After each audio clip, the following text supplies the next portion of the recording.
If you're a Resident Evil fan, you probably think you know everything about the franchise. But trust me, there are some insane facts about this legendary survival horror series that will blow your mind. From lost games to Guinness World Records, and even an abandoned first-person shooter concept. This list has it all. So grab your green herbs and prepare to be amazed. And hey, stick around till the end, because I want to know, did I miss any mind-blowing Resident Evil facts? Let me know in the comments below. Number 10. Home, Sweet Home. Before Resident Evil became the zombie nightmare we love, it was actually intended to be a remake of an older Japanese horror RPG called Sweet Home. The game followed a group of documentary filmmakers exploring a creepy abandoned mansion. You see where this is going? Sweet Home featured puzzle mechanics, limited inventory, and scattered notes for storytelling. Sound familiar? That's because when Capcom started developing Resident Evil, it was meant to be a direct remake of Sweet Home before evolving into its own legendary franchise. So next time you walk through those iconic door loading screens, remember, this game has roots way deeper than you think. Number 9. Jill Sandwich. Resident Evil's first game is famous for many things, but its writing, yeah, not exactly award-winning. One of the most infamous lines in gaming history came when Barry Burton, after saving Jill Valentine from a crushing ceiling trap, says, "You were almost a Jill sandwich." This hilarious line became a meme among fans and was even referenced in later Capcom games.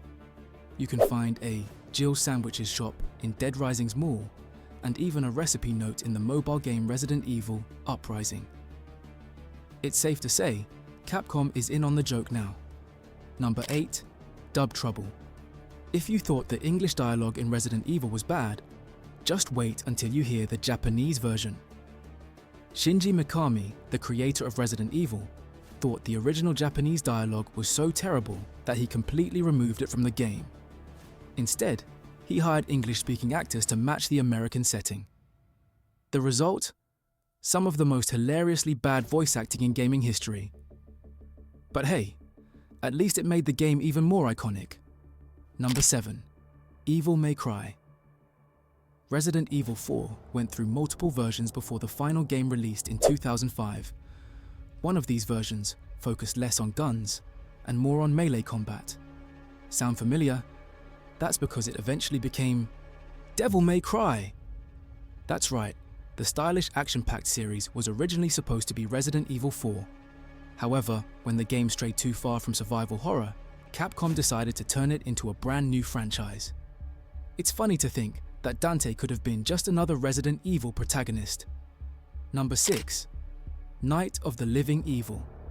Did you know that legendary zombie director George A. Romero was almost responsible for a Resident Evil movie?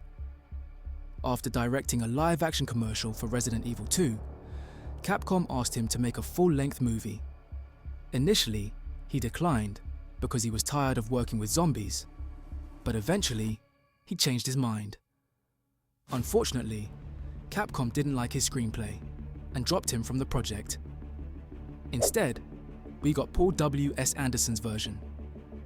Would Romero's take have been better? Considering how the Resident Evil movies turned out, probably.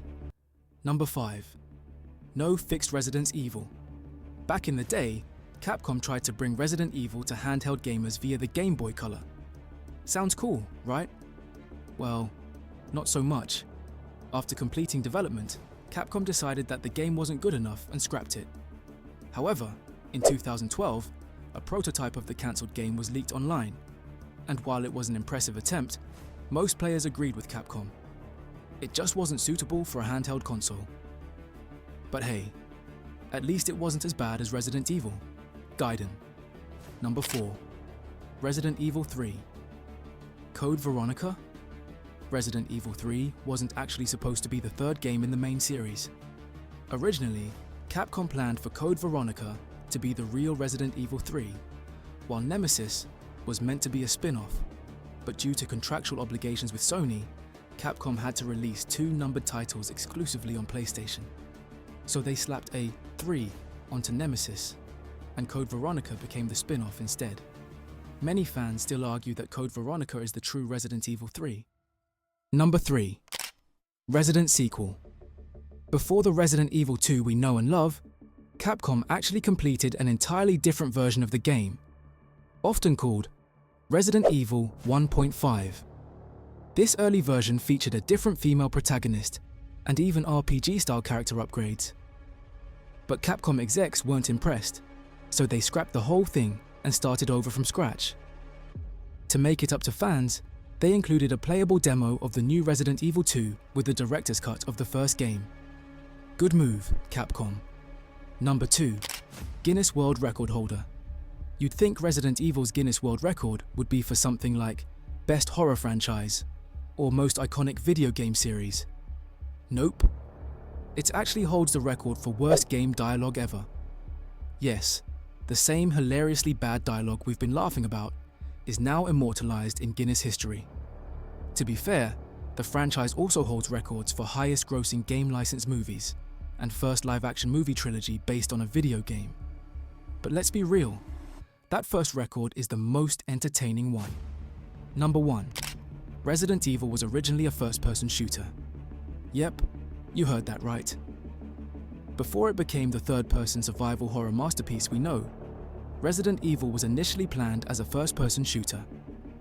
Capcom wanted to follow in the footsteps of Wolfenstein and Doom, but ultimately decided that first-person gameplay didn't suit the horror atmosphere.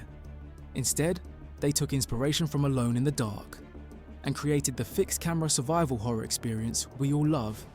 Resident Evil did eventually experiment with first-person in Umbrella Chronicles, Darkside Chronicles, and of course, Resident Evil 7. But nothing beats that classic tank control horror. Which one surprised you the most? And more importantly, did I miss any other mind-blowing facts? Let me know in the comments below. Also, if you love horror games and crazy trivia like this, make sure to hit that subscribe button and turn on notifications so you don't miss any of my future videos. See you in the next video.